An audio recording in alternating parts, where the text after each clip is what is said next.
Start by installing Selenium.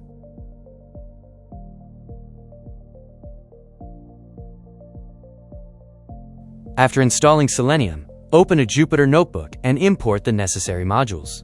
This includes WebDriver, by, and keys from Selenium, sleep from time, and JSON. You need sleep to pause the script to allow the website load elements, and the JSON module lets you save the extracted data to a JSON file. Next, launch Selenium browser using WebDriver. Blinkit requires a pin code. Use the browser's inspect tool to get the placeholder attribute of pin code's input element.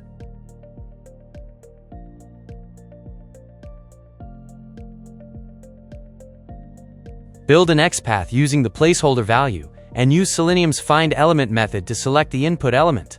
You can then use the sendKeys method to enter a pin code. Entering a pin code loads a list of locations. Get the class of the first item.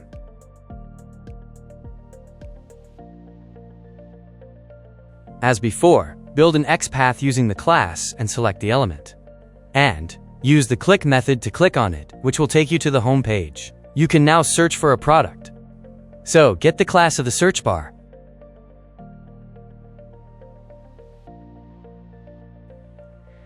And again, use the find element and the click methods to click on it.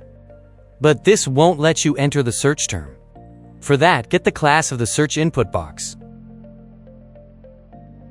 Then, select the input box and use sendKeys to enter the search term. This will load a list of products.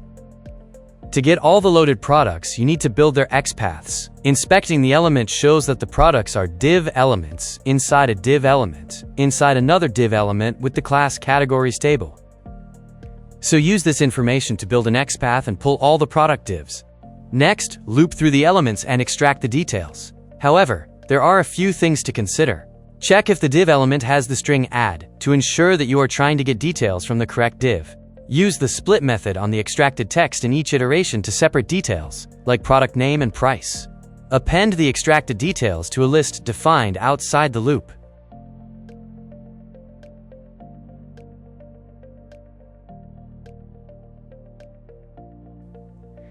Finally, save the extracted details in a JSON file using the JSON module.